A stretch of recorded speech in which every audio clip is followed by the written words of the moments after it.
अस्सलाम वालेकुम students, this is Junaid Khalid और हम यहाँ पे जो आज बीकॉम पार्ट 1 का कोर्स स्टार्ट कर रहे हैं that is introduction to business.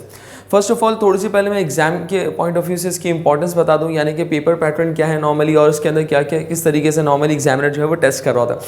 देखिए, इंट्रोडक्शन टू बिजनेस आपके कॉमर्स बैकग्राउंड का एक बिल्कुल एसेंशियल और एक बिल्कुल ही आपके पास फंडामेंटल कोर्स है जिसके अंदर आपको बिजनेस से रिलेटेड या आपके कॉमर्स से रिलेटेड बहुत सारी डिटेल्स इसके अंदर प्रोवाइड की गई हैं। सेकेंडली सर, पेपर किस तरीके का आता है, मुश्किल है, आसान है, लेंदी है? तो देखिए, नॉर्मली बीकॉम पार्ट 1 के अंदर जो आईटीबी का कोर्स है जिसको नॉर्मली इंट्रोडक्शन टू बिजनेस कहा जाता है, इंट्रोडक्शन टू बिजनेस का जो पेपर है दैट इज 100 मार्क्स, यानी कि टोटल 100 मार्क्स का आपके पास यहाँ पर पेपर होगा। अच्छा, इस 100 मार्क्स के पेपर के अंदर टोटल आपने जो क्वेश्चंस अटेम्प्ट करने होंगे दैट इज 5 क्वेश्चंस आपने अटेम्प्ट करने होंगे। जो टोटल क्वेश्चंस के अटेम्प्ट करने हैं आपने that is 5 question out of 8 question, यानी कि आपने 8 क्वेश्चंस गिवन होंगे पेपर के अंदर जिसमें से आपने 5 क्वेश्चंस को अटेम्प्ट करना है। हाँ, डेफिनेटली इन 5 क्वेश्चंस के अंदर ए और बी पार्ट जरूर आते हैं, यानी कि ए पार्ट और बी पार्ट करके आ रहा है। दैट मीन्स आप कह सकते हैं कि टोटल आपके पास 10 क्वेश्चंस आपके पास यहाँ पर होगा। अच्छा, अब मेरे पास सर वेटेज क्या होती है? तो ईच क्वेश्चन यानी कि 5 क्वेश्चन करने होते हैं और each question carries 20 marks. That means कि ये हमारे पास जो टोटल पेपर की वेटेज बन जाएगी दैट इज 100 मार्क्स का हमारे पास क्या हो जाएगा, पेपर हो जाएगा। तो ये हमारे पास थोड़ा सा पेपर पैटर्न है कि किस तरीके से इंट्रोडक्शन टू बिजनेस यानी कि आईटीबी का पेपर आपके पास यहाँ पर आ रहा होता है। बहुत इजी आपके पास कोर्स है यहाँ पे, एज सच कोई इसके अंदर डिफिकल्टी नहीं है, कोई आपके पास कोई रॉकेट चीज़ नहीं है इसके अंदर कि आप कहें कि समझने में मुश्किल होगी। बहुत जनरल फंडामेंटल चीज़ें, बहुत सारी ऐसी चीज़ें हैं जो हम अपनी डे टू डे लाइफ के अंदर भी नॉर्मली उन चीज़ों को हम लोग देख रहे होते हैं। तो इंशाल्लाह हम स्टार्ट करते हैं इस कोर्स को that is introduction to business. और सबसे पहले जो हम बिल्कुल बेसिक से स्टार्ट करेंगे, यानी कि जब मैं वर्ड यूज़ कर रहा हूँ introduction to business, so first of all we are gonna to discuss the term business कि बिजनेस बेसिकली है क्या, यानी कि हमें इस कोर्स को समझना तो चाहिए पहले कि बिजनेस है क्या, फिर उसके बाद हम देखेंगे कि क्या और एडिशनल हमारे पास चीज़ें यहाँ पर गिवन है। चले आए जरा, when we talk about the word business और द टर्म बिजनेस, तो आए जरा देखते हैं कि बिजनेस हमारे पास है क्या। तो बिजनेस की डेफिनेशन पहले हम समझते हैं कि what is business. Business basically है क्या? अगर मैं वर्ड बिजनेस की बात करता हूं तो business is basically a legal activity. Business हमारे पास क्या है? एक लीगल एक्टिविटी है। Business is basically a legal activity जो की जाती है that is perform with the objective, यानी कि ये एक्टिविटी क्यों की जा रही है? With the objective. किस objective? With the objective to make a profit. यानी कि बिजनेस क्या है? Business is a legal activity. ये लीगल एक्टिविटी क्या है अभी हम समझते हैं जरा, और क्यों की जा रही है ये activity? With the objective that is to make a profit, कि मैं यहाँ पे प्रॉफिट अर्न करना चाहता हूँ। सर सबसे पहले तो बताएं कि ये एक्टिविटी क्या है, यानी कि लीगल एक्टिविटी क्या है। चलें आइए जरा उसको डिस्कस करते हैं कि व्हाट इज लीगल एक्टिविटी। देखिए, मैं यहां पर लीगल एक्टिविटी जो परफॉर्म कर सकता हूं दैट इज ऑफ 3 काइंड्स, यानी कि 3 तरह की लीगल एक्टिविटीज मैं यहां पे परफॉर्म कर सकता हूं। नंबर 1, सबसे पहली चीज जो मैं यहां पे परफॉर्म कर सकता हूं that is the production of goods, यानी कि सबसे पहली चीज जो मैं कर सकता हूं that is the production of goods, number 1। Number 2, इसी तरीके से दूसरी मैं क्या एक्टिविटी परफॉर्म कर सकता हूं? Exchange of goods. और इसी तरीके से मैं यहां पे तीसरी एक्टिविटी जो परफॉर्म कर सकता हूं that is exchange of services. यानी कि जब मैं वर्ड यूज कर रहा हूं the word legal activity, legal activity का मतलब यह है कि मैं ये काम परफॉर्म करूंगा, मैं ये एक्टिविटीज परफॉर्म करूंगा। दैट मींस बिजनेस कोई भी ऐसी एक्टिविटी परफॉर्म करना, इन 3 तरह की, ये जो 3 एक्टिविटीज मैंने यहां पे लिखी हैं प्लीज नोट डाउन करें। ये 3 एक्टिविटीज मैंने वो आपको बता दी हैं कि जो आपके पास ऑल ओवर द वर्ल्ड जितने भी बिजनेस इस वक्त हो रहे हैं, जो हम वर्ड यूज करते हैं कि यार the person is doing a business, तो उसका मतलब ये कि वो बिजनेस के अंदर इन 3 में से कोई एक काम परफॉर्म कर रहा होगा, इसको हम यहां पर कहते हैं बिजनेस। क्या है देखते हैं जरा इसके अंदर लीगल एक्टिविटी क्या हो सकती है। Number 1, production of goods. Sir मैं क्या कर रहा हूं? सर मैं मैन्युफैक्चरर हूं, मैंने मार्कर्स प्रोड्यूस किए, मैंने लेट से फर्नीचर प्रोड्यूस किया। सर क्यों कर रहा हूं मैं ये एक्टिविटी? क्यों मैं ये प्रोडक्शन ऑफ गुड्स कर रहा हूं? द बेसिक ऑब्जेक्टिव और द फंडामेंटल और the primary objective of doing this is to make a profit, ताकि मैं प्रॉफिट को अर्न कर सकूं।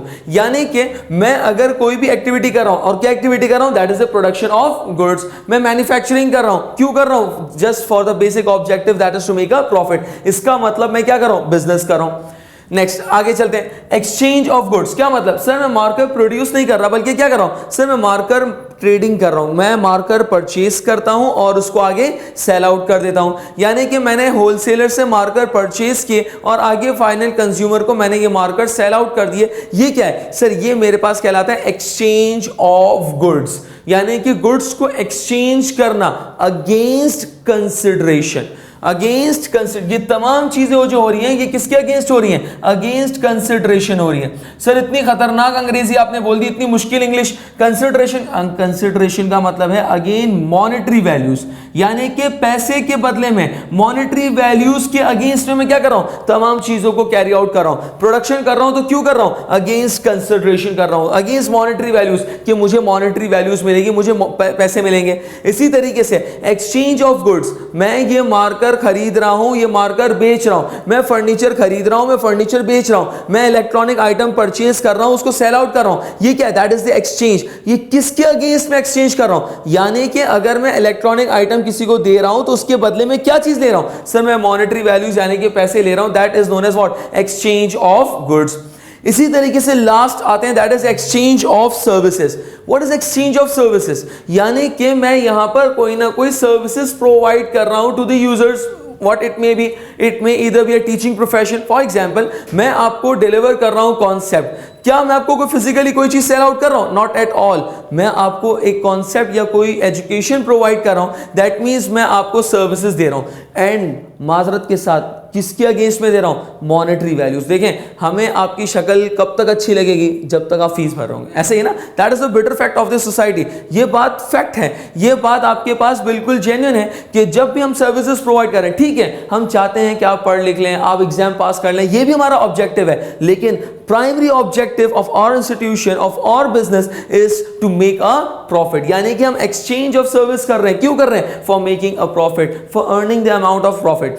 और कोई एग्जांपल्स है सर्विसेज के अंदर? एक मैंने आपको यहां पे दी टीचिंग, जो कि हमारी बिल्कुल लाइव एग्जांपल है। इसी तरीके से डॉक्टर्स, ऐसा ही ना, यानी कि जो आपके पास डॉक्टर्स हैं, ये भी क्या कर रहे हैं? ये सर्विसेज प्रोवाइड कर रहे हैं, आपको प्रिस्क्रिप्शंस दे रहे होते हैं, तो ये भी आपको क्या कर रहे हैं? सर्विसेज प्रोवाइड कर रहे हैं। और against what? Consideration, that is monetary values. इसी तरीके से और कौन सी एग्जांपल हो सकती है? लायर, आई मीन लॉयर्स, ऐसा ही ना। लायर कह लें, लॉयर कह लें, एक ही बात है, सिनोनिम्स है दोनों। ऐसे ही तो उसका मतलब ये कि लॉयर्स भी आपको क्या कर रहे हैं? सर्विसेज प्रोवाइड कर रहे हैं। They guide you towards the court cases, कि किस तरीके से आपने कितना झूठ, आई मीन कितना आपने जो है वो बोलना है, क्या नहीं बोलना, यानी कि कितनी आपने बीमारी दिखानी है, नहीं दिखानी, तो ये सारी चीजें वो आपको गाइड कर रहे हैं। तो ये क्या है? That is the lawyer. ये क्या है? That is the exchange of services. बहुत सारी एग्जांपल्स और भी हैं। अकाउंटिंग सर्विसेज होती हैं। बहुत सारी ऐसी फर्म्स हैं या ऐसी कंपनीज हैं जो अपने क्लाइंट्स को, यानी कि अपनी कंपनीज को अकाउंटिंग करना सिखाती हैं, यानी कि अकाउंटिंग की ट्रीटमेंट सजेस्ट कर रही होती है। खैर, तो ये हमारे पास क्या है? ये हमारे पास यहाँ पर क्या है? डिफरेंट एक्टिविटीज हैं।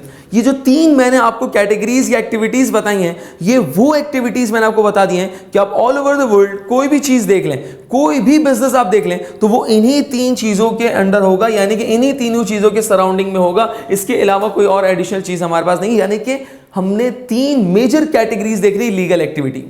अच्छा सर, एक बात समझ में नहीं आ रही, यहां पे आप वर्ड यूज कर रहे हैं legal activity. What does it mean?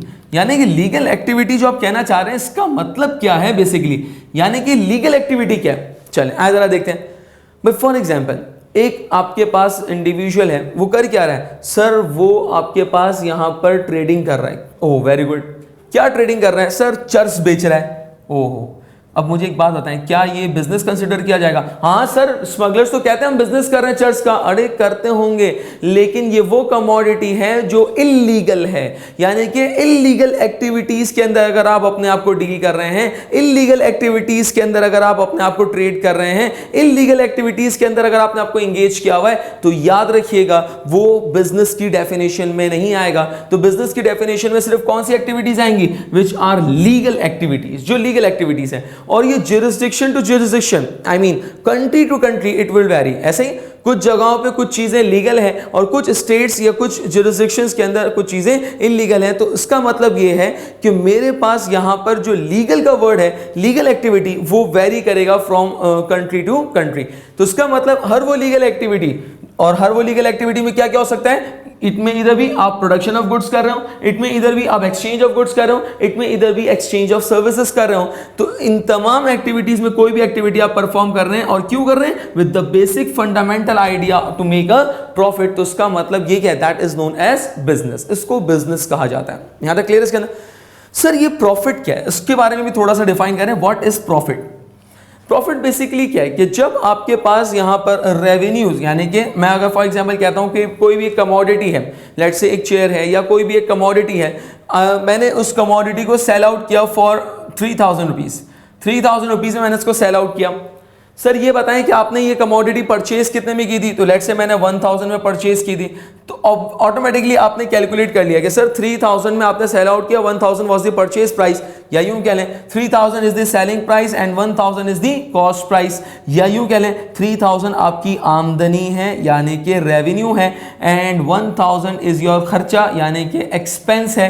तो उसका मतलब ये है कि आपने यहाँ पे प्रॉफिट कैलकुलेट कर लिया, दैट इज 2000 का प्रॉफिट आ गया। तो प्रॉफिट बेसिकली क्या है, profit is the difference of revenues and expenses. ऐसा ही यानी कि हर बिजनेस क्या कर रहा है, जब भी कोई लीगल एक्टिविटी पर परफॉर्म कर रहा है, तो it means her legal activity के रिजल्टेंट में कुछ ना कुछ रेवेन्यूज का फ्लो होगा यानी कि इनफ्लो होगा, और कुछ ना कुछ एक्सपेंसेस का आउटफ्लो होगा। फॉर एग्जाम्पल, अगर मैं मार्कर प्रोड्यूस कर रहा हूं, मैं प्रोडक्शन के अंदर हूं, मैं मैन्युफैक्चरिंग के अंदर हूं, मैं मार्कर प्रोड्यूस कर रहा हूं, definitely it is gonna to cost me. ऐसा ही है ना, मैं मार्कर के लिए प्लास्टिक परचेज करूंगा, इसकी इंक है, बहुत सारे मटेरियल मुझे चीजें परचेज करनी पड़ेंगी, दैट मीन्स कि ये मेरी क्या है, that is the expense, that is the cost. इसी तरीके से जब मैं इसको प्रोड्यूस कर लूंगा, मैं तैयार कर लूंगा, तो अब मैं इसको जब सेल आउट करने जा रहा हूं, तो दैट मींस कि अब जब मैं इसको बेचूंगा तो that is what, that is the revenue. तो इसका मतलब ये है कि हर एक्टिविटी के अंदर दो चीजें जरूर होंगी, कुछ रेवेन्यूज होंगे और कुछ एक्सपेंसेस होंगे। यहां तक क्लियर है इसके अंदर? तो difference of the revenues and expenses is called profit, इसको नॉर्मली प्रॉफिट कहा जाएगा। अच्छा, प्रॉफिट की कंडीशन हम बना लेते हैं, बहुत मुश्किल नहीं, इसी से मैं ड्राइव करूंगा। प्रॉफिट की कंडीशन क्या है, प्रॉफिट कब होगा, when revenues are greater, when revenues are greater than expenses. Obviously ना, कि अगर फॉर एग्जांपल रेवेन्यू 3000 है, एक्सपेंसेस 1000 है, तो इसका मतलब ये है कि business is running at a profit. But if अगर मैं लॉस की कंडीशन बनाऊं, तो लॉस कब होगा, when expenses are greater than revenues. इसकी रिवर्स हो जाए, यानी कि जब आपके एक्सपेंसेस इंक्रीज हो जाएं और रेवेन्यूज कम हो जाएं, तो it means the business is running at a loss. यहां तक क्लियर है इसके अंदर? तो यहां पे हमने बिजनेस की डेफिनेशन को देखने की कोशिश की, समझने की कोशिश की कि व्हाट इज बिजनेस। तो business is any legal activity which is perform with the objective to make a profit. और प्रॉफिट हमारे पास कैसे कैलकुलेट किया जाएगा, that is revenues minus expenses. यहां तक क्लियर है इसके अंदर? चल आगे मूव ऑन करते हैं जरा।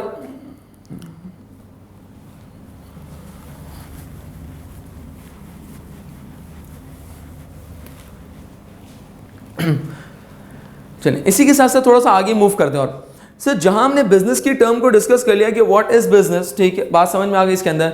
इन order to carry out the business, हमें कोई ना कोई एक सेटअप बनाना पड़ेगा, कोई ना कोई एक मुझे इंस्टीट्यूशन डेवलप करना पड़ेगा, जिसको नॉर्मली हम यहां पे एक टर्म देते हैं, दैट इज ऑर्गेनाइजेशन। यानी कि ऑर्गेनाइजेशन कह लें या इसको हम एंटिटी भी कह सकते हैं,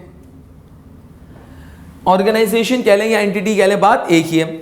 इसका मतलब यह है कि अगर मुझे बिजनेस कैरी ऑन करना है, मुझे प्रोडक्शन करनी है या एक्सचेंज ऑफ गुड्स करना है या एक्सचेंज ऑफ सर्विसेज, जो भी काम करना है, तो उसका मतलब यह है कि मुझे क्या करना पड़ेगा, सर मुझे एक ऑर्गेनाइजेशन सेटअप करनी पड़ेगी, मुझे एक ऑर्गेनाइजेशन को बिल्डअप करना पड़ेगा, मुझे एक एंटिटी स्टार्ट करनी पड़ेगी। सर ऑर्गेनाइजेशन है क्या, व्हाट इज ऑर्गेनाइजेशन? तो आइए जरा देखते हैं ऑर्गेनाइजेशन क्या है हमारे पास। तो organization is basically a place, एक जगह है, ऐसे ही organization is basically a place जहां पे हो क्या रहा है, sir organization is a place where group of people यानी कि बहुत सारे लोग मिलते हैं, a group of people working together, they are working together, यानी कि सब मिलके क्या कर रहे हैं, सर ये एक साथ मिलके काम कर रहे हैं। क्यों काम कर रहे हैं? For the collective objective. I used the word collective objective. Collective objective का मतलब क्या है? इन सब का ऑब्जेक्टिव एक ही है, इन सब का सेंट्रल आइडिया एक ही है। क्या मतलब सर, ऑर्गेनाइजेशन एक ऐसी जगह है जहां पे ग्रुप ऑफ पीपल, बहुत सारे लोग मिल रहे हैं, बहुत सारे लोग जमा हैं। सर क्या कर रहे हैं? पार्टी कर रहे हैं? नहीं। इफ्तार पार्टी का? नहीं। सर क्या कर रहे हैं? Group of people they are working together. Sir काम कर रहे हैं। सर आपकी तरफ फारिग नहीं बैठे हुए, ये काम कर रहे हैं। किस लिए काम कर रहे हैं? For their collective objective. उन सबका एक ही ऑब्जेक्टिव है, और उन सबका एक ऑब्जेक्टिव क्या है? That is to make a profit, that is to earn the amount of profit, ताकि वो क्या अर्न कर सकें? प्रॉफिट अर्न कर सकें। ऐसा ही है ना? यानी कि अगर मैं यहां पे ऑर्गेनाइजेशन की बात करूं तो ऑर्गेनाइजेशन क्या है? A place, prime education network, people working together. Sir सब एक साथ मिलके काम कर रहे हैं। एडमिन स्टाफ भी है, सपोर्ट स्टाफ भी है, टीचर्स, फैकल्टी मेंबर्स भी हैं। ऐसा ही we all are working together, हम सब मिलके काम कर रहे हैं। ऐसा ही we all are working together. क्यों कर रहे हैं? सर इसलिए कि हम आपको पढ़ाना चाहते हैं। हाँ ठीक है, वो भी है, लेकिन the basic objective is to make a profit. क्या हम यहां पे प्रॉफिट को अर्न करना चाहते हैं? मैंने क्या कहा? देखिए ऑर्गेनाइजेशन के डिफरेंट गोल्स होते हैं, ऑब्जेक्टिव्स होते हैं। बेसिक और the primary objective is to make a profit. Fundamental objective क्या है? That is to make a profit. Remember, इसके अलावा और कुछ एक ऑब्जेक्टिव्स होते हैं, उन ऑब्जेक्टिव्स को हम कहते हैं secondary objective. I repeat the word, एक है प्राइमरी और एक है secondary. Basic objective that is to make a profit, secondary objective जो उसकी अपनी सर्विसेज हैं। यानी कि अगर फॉर एग्जांपल मैं अगर मार्कर का मैन्युफैक्चरर हूं तो मेरा प्राइमरी ऑब्जेक्टिव प्रॉफिट अर्न करना, secondary objective best quality provide करना। इसी तरीके से प्राइम एजुकेशन नेटवर्क या कोई भी इंस्टीट्यूशन है, कोई भी एजुकेशन इंस्टीट्यूशन है, basic primary objective that is to make the profit, secondary objective that is to provide the quality education towards students. बस हमारी इसके अंदर तो हमारा ऑब्जेक्टिव प्राइमरी और सेकेंडरी दोनों ऑब्जेक्टिव हैं। प्राइमरी ऑब्जेक्टिव अगर मैंने अटेन नहीं किया तो मैं अपने सेकेंडरी ऑब्जेक्टिव को भी मीट नहीं कर सकूंगा। सर आपने यहां पे कहा कि आप प्रॉफिट कमाने के लिए पढ़ा रहे हैं, हाँ ठीक है, इसमें फैक्ट है, लेकिन याद रखिएगा अगर प्राइमरी ऑब्जेक्टिव ऑर्गेनाइजेशन मीट ना कर सके तो वो अपने सेकेंडरी ऑब्जेक्टिव को भी मीट नहीं कर सकेगी। खुद सोचे ना, अगर हमें प्रॉफिट नहीं हो रहा, अगर हमें रेवेन्यू नहीं मिल रहा, अगर हमारे पास प्रॉफिट अराइव नहीं हो रहा, तो मुझे एक बात बताएं, क्या हम आपको क्वालिटी एजुकेशन प्रोवाइड कर पाएंगे? क्या हम आपको इस टेक्नोलॉजी के थ्रू क्या पे पढ़ा पाएंगे? नॉट पॉसिबल एट ऑल, हो ही नहीं सकता ये। तो उसका मतलब ये है कि ऑर्गेनाइजेशन एक ऐसी जगह है जहां पे लोग मिलके काम कर रहे हैं for their collective objective, and their collective objective is profit. यहां तक क्लियर है इसके अंदर? तो ये हमने क्या देखा? That is what is organisation. तो अभी तक हमने दो चीजें देख ली कि बिजनेस क्या है, number one, number two what is organisation. Moving on, और थोड़ा सा आगे चलते हैं जरा। बिजनेस को देख लिया, लिंकिंग के साथ चल रहे हैं, पूरी हम लिंकिंग कर रहे हैं। बिजनेस करना था, ठीक है, बिजनेस करने के लिए तीन काम है, या तो प्रोडक्शन कर लो, या एक्सचेंज ऑफ गुड्स कर लो, या एक्सचेंज ऑफ सर्विसेज कर लो। ठीक है, कोई भी एक काम सेलेक्ट कर लो, कर लिया, अब क्या करो? सर एक काम करो, अब जो है वो ऑर्गेनाइजेशन बनाओ, एंटिटी बनाओ। एंटिटी बनाए बगैर, ऑर्गेनाइजेशन डेवलप किए बगैर तुम अपना बेसिक ऑब्जेक्टिव यानी कि प्रॉफिट को तुम अटेन नहीं कर सकते। चलें अब क्या करें? अब जैसे ही मैं ऑर्गेनाइजेशन को बिल्डअप करने गया, सेटअप करने गया, तो जैसे ही ऑर्गेनाइजेशन को सेटअप करने के लिए गया तो मेरे पास तीन ऑप्शंस यहां पर आ गए। फौरन तीन ऑप्शंस अपीयर होना शुरू हो गए। अब वो तीन ऑप्शंस मेरे पास क्या है? नंबर वन, यानी कि अगर मुझे ऑर्गेनाइजेशन बनानी है तो पहला ऑप्शन सोल ट्रेडर, दूसरा ऑप्शन पार्टनरशिप, तीसरा ऑप्शन जॉइंट स्टॉक कंपनी। यानी कि मेरे पास यहां पर ऑर्गेनाइजेशन को बिल्डअप करने के लिए तीन ऑप्शंस अवेलेबल हैं। Either I should start a soul trader या सोल प्रोप्राइटर बिजनेस, और मैं पार्टनरशिप बिजनेस स्टार्ट कर लूं, या फिर मैं जॉइंट स्टॉक कंपनी स्टार्ट कर लूं। सर ये तीन टर्म्स क्या हैं? इन तीन टर्म्स के पीछे क्या बैकग्राउंड है? ये तीनों बिजनेस या तीनों ऑर्गेनाइजेशन के अंदर क्या डिफरेंसेस हैं? तो अब हम इसको डिटेल में देखने के लिए जा रहे हैं। यहां तक क्लियर है इसके अंदर? चलिए, फॉर्म्स ऑफ ऑर्गेनाइजेशन हमारे पास क्या है? That is soul trader, partnership and joint stock company. आगे चलते जरा, तीनों में डिफरेंसेस देखते हैं कि सर तीनों में क्या डिफरेंस है। पहले एक काम करते हैं, सोल ट्रेडर और पार्टनरशिप को डिफरेंशिएट करते हैं, थोड़ा बहुत इसको समझते हैं, एंड देन फिर हम जॉइंट स्टॉक कंपनी को समझेंगे। सोल ट्रेडर और पार्टनरशिप के अंदर जो बेसिक डिफरेंस है, नंबर वन, पहली बात, सोल ट्रेडर के अंदर आपके पास there is only a single owner, यानी कि सिंगल ओनर ऑर्गेनाइजेशन होती है। There is only a one owner. तो सर आपने तो कहा था कि organization is a group of people, यानी कि जिसमें बहुत सारे लोग काम करते हैं। हाँ बिल्कुल करते हैं, लेकिन उन तमाम लोगों के अंदर ओनर एक ही होता है, यानी कि इन्वेस्टर एक ही होता है, एक ही है जिसने इन्वेस्टमेंट की हुई है, कंट्रीब्यूशन की हुई है, एक ही है जो आपके पास डिसीजन मेकिंग के अंदर कर रहा होगा, यानी डिसीजंस ले रहा होगा। तो इसका मतलब यह है कि सोल ट्रेडर एक ऐसी ऑर्गेनाइजेशन है in which there is only a single owner. Partnership business, आपके पास एक ऐसी ऑर्गेनाइजेशन है in which there are minimum 2 and maximum 20, यानी कि कम से कम 2 ओनर्स होंगे। फॉर एग्जांपल अगर एक इंडिविजुअल उसने बिजनेस स्टार्ट किया तो हम कहेंगे ये सिंगल ओनर कंपनी है, यानी कि सोल ट्रेडर। लेकिन एक इंडिविजुअल ने अपने साथ किसी दूसरे को अपने साथ ज्वाइन कर लिया, या 3 लोग मिलकर बिजनेस कर रहे हैं, 3 लोगों ने मिलकर बिजनेस स्टार्ट किया, इन्वेस्टमेंट की। For example mister A B C 2 lakh 3 lakh 4 lakh तीनों ने यहां पर अमाउंट इन्वेस्ट की और 9 lakh rupees total amount contribution के साथ बिजनेस को स्टार्ट किया। तो इट मींस मैं कहूंगा कि अब ये सोल ट्रेडर ऑर्गेनाइजेशन नहीं है, ये कौन सी फॉर्म ऑफ ऑर्गेनाइजेशन है? That is known as partnership. Partnership का मतलब पार्टनरशिप ऑर्गेनाइजेशन जिसमें 2 या 2 से ज्यादा ओनर्स पार्टिसिपेट कर रहे हो। यहां तक क्लियर इसके अंदर? चलें अब आते जरा दूसरा डिफरेंस देखते हैं इसके अंदर। सर सिंगल ओनर यानी कि soul trader business, soul trader business के अंदर जो भी डिसीजन मेकिंग होगी वो सेल्फ होगी। क्या मतलब? यानी कि आप किसी के साथ पार्टिसिपेट नहीं करेंगे, सेल्फ डिसीजन मेकिंग है, you alone take all the decision. आपने तमाम डिसीजन जो हैं वो खुद लेने पड़ेंगे, आपको किसी के साथ पार्टिसिपेट करने की जरूरत नहीं है।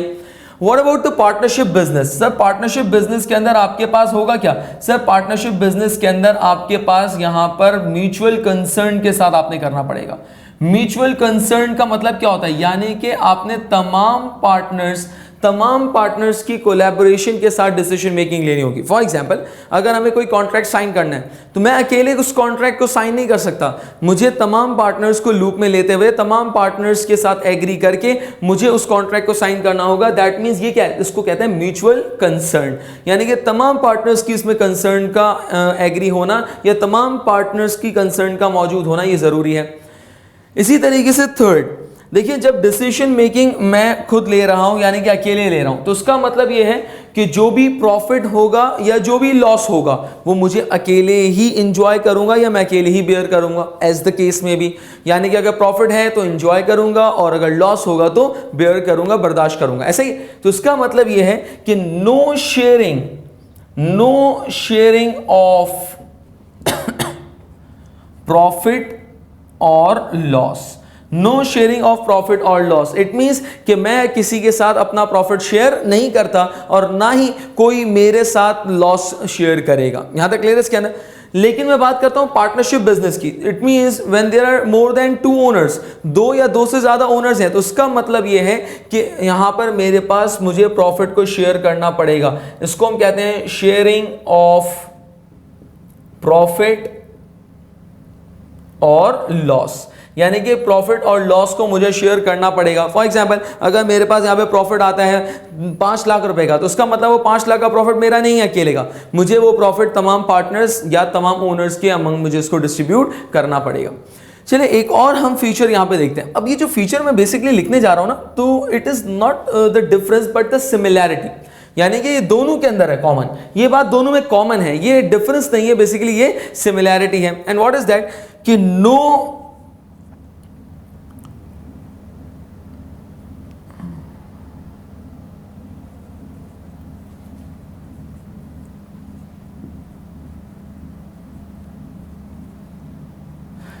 लीगल रजिस्ट्रेशन इज रिक्वायर्ड, यानी कि कोई लीगल रजिस्ट्रेशन रिक्वायर्ड नहीं है। सर क्या मतलब? इट मींस कि अगर मुझे एक सोल ट्रेडर बिजनेस एस्टैब्लिश करना है या पार्टनरशिप बिजनेस भी, इवन मैंने क्या कहा, ये दोनों बातें, यानी कि ये जो बात मैंने लिखी है ये दोनों के लिए कॉमन है बिल्कुल, यानी कि दोनों में ये सिमिलैरिटी आपके पास मौजूद है, चाहे आप सोल ट्रेडर कर लें या पार्टनरशिप कर लें, ये आपको फीचर दोनों में अवेलेबल है, यानी कि दोनों फॉर्म ऑफ ऑर्गेनाइजेशन के अंदर फीचर मौजूद है। क्या? नो लीगल रजिस्ट्रेशन, यानी कि आपने लॉ के तहत रजिस्टर कराने की जरूरत नहीं है, कंपलसरी या मैंडेटरी रजिस्ट्रेशन नहीं है। क्या मतलब?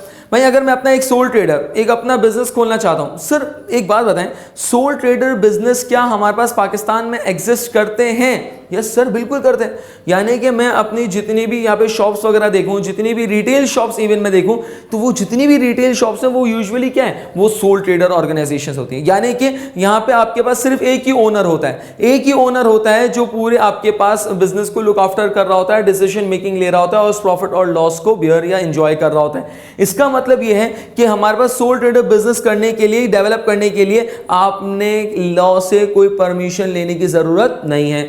यानी कि आप कैसे स्टार्ट करते हैं, इट्स अप टू यू। आप कैसे उस बिजनेस को मैनेज करते हैं, रन करते हैं, it's up to you.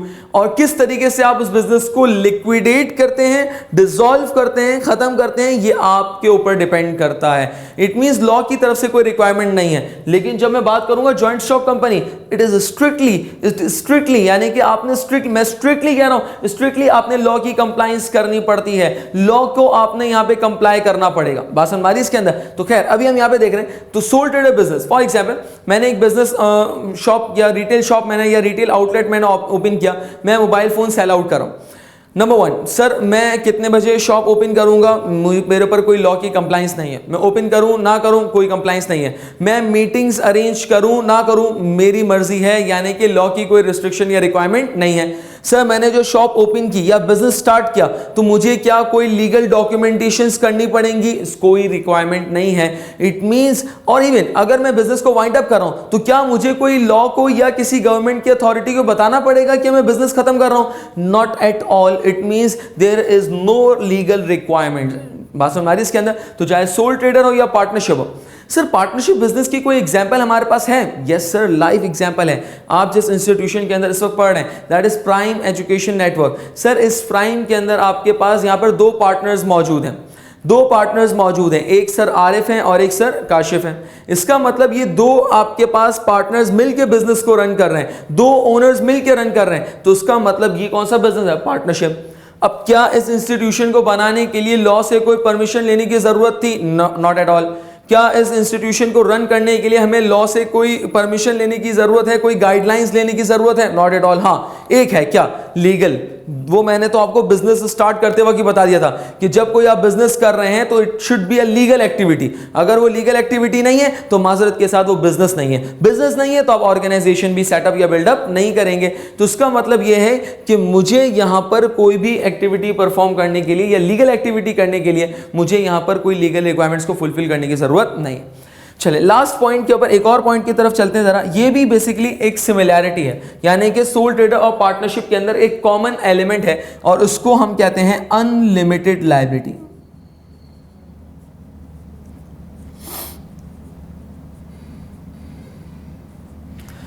Unlimited liability. अच्छा, अब ये अनलिमिटेड लायबिलिटी मेरे पास क्या है बेसिकली, सुनिएगा जरा। अनलिमिटेड लायबिलिटी किसको कहते हैं? मैं अभी सोल ट्रेडर और पार्टनरशिप को डिस्कस कर रहा हूं। अगेन ये जो फीचर है ये भी दोनों के लिए कॉमन है आपके पास। अनलिमिटेड लायबिलिटी सोल ट्रेडर में भी है और पार्टनरशिप में भी है। अभी मैं जॉइंट स्टॉक कंपनी को फिलहाल डिस्कस नहीं कर रहा, उसको हम बहुत डिटेल में आगे चल के पूरा एक्सपेंड करेंगे। चले, अनलिमिटेड लायबिलिटी मेरे पास क्या है, सुनिएगा जरा। लेट्स से एक सिर्फ मैं टर्म समझा रहा हूं, फिर बाद में हम इसके ऊपर पोर्ट्रे करेंगे। लेट्स से कि अगर एक इंडिविजुअल है, उस इंडिविजुअल ने बिजनेस सेटअप किया, ठीक है, पूरा बिजनेस है इसका, ये धुआं भी निकल रहा है बिजनेस में से, जल गया।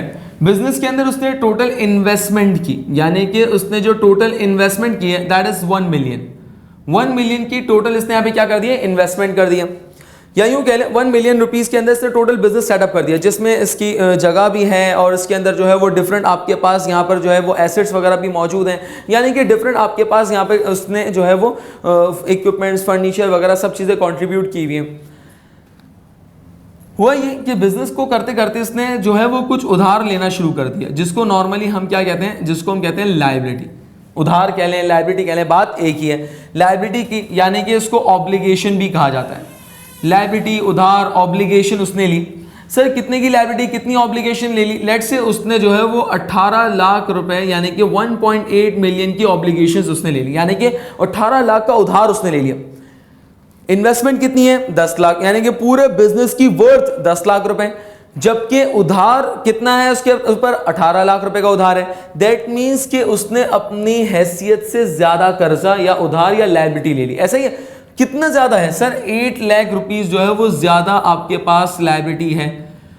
अगर मैं यहाँ पे एक एक बात यहाँ पे थोड़ी सी मैं एग्जाम्पल के तौर पे लूँ कि लेट्स से कि अगर ये इंडिविजुअल अपने बिजनेस खत्म कर दे, वाइंड अप कर दे, क्लोज कर दे, ये बिजनेस आज खत्म कर दें, तो मुझे एक बात बताएं कि ये 10 लाख रुपए की जो ये टोटल इन्वेस्टमेंट है, 18 लाख रुपए की इसके ऊपर कर्जा है, लायबिलिटी है, तो अगर ये आज बिजनेस सेटअप कर बिल्कुल वाइंड अप कर दें तो क्या ये अपनी पूरी ऑब्लिगेशन या लायबिलिटी को पे ऑफ कर पाएगा? नहीं सर, आप कहेंगे कि अभी भी कुछ लायबिलिटी यहां पर अनपेड है, ऐसा ही ना, यानी कि अनपेड लायबिलिटी अभी भी कितनी आएगी सर? अनपेड लायबिलिटी आ रही है 8 लाख। लेट्स से उसने पूरा बिजनेस वाइंड अप कर दिया, सेटअप खत्म कर दिया और उसने जो है वो अमाउंट 8 लाख रुपए, ये क्या है? That is the unpaid liability. ये अनपेड लायबिलिटी यहां पर आ गई। चलें, 8 लाख रुपए यानी कि ये पे करने हैं बिजनेस तो पूरा खत्म हो गया। अब एक क्रेडिटर यानी कि बैंक लेट से वो आता है और कहता है कि यार मेरे 8 लाख रुपए दो। इंडिविजुअल ने एक बड़ा ज़बरदस्त जजमेंट दिया या एक उसने अपना एक बड़ा ज़बरदस्त उसने जो है वो प्ली दिया। वो क्या?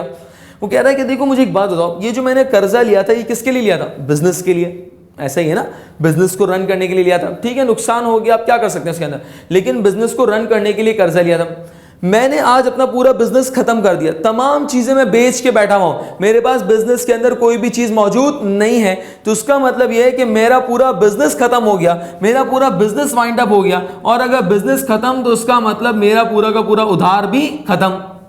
जैसे ही उसने ये बात कही, बैंक इस बात से डिसएग्री कर गया और कहने लगा कि यार बिल्कुल सही कहा आपने कि आपने कर्जा बिजनेस के लिए लिया था, आपने ये लोन, ये लायबिलिटी, ये ऑब्लिगेशन बिजनेस के लिए ली थी, आज आपका बिजनेस खत्म हो गया। लेकिन ये आखिरी वाली बात जो आपने कही कि बिजनेस खत्म तो ये कर्जा भी खत्म, ये लायबिलिटी भी खत्म, नहीं, ये पॉसिबल नहीं है। क्यों सर? क्योंकि आपके बिजनेस की जो लायबिलिटी है, आपके बिजनेस की जो लायबिलिटी है दैट इज अनलिमिटेड। क्या मतलब ये अनलिमिटेड है? अनलिमिटेड का मतलब ये है, अनलिमिटेड लायबिलिटी का मतलब ये है कि owner must bring his personal resources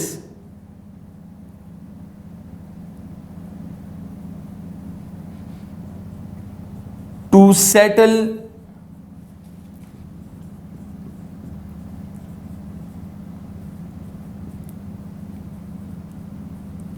business obligation. क्या मतलब?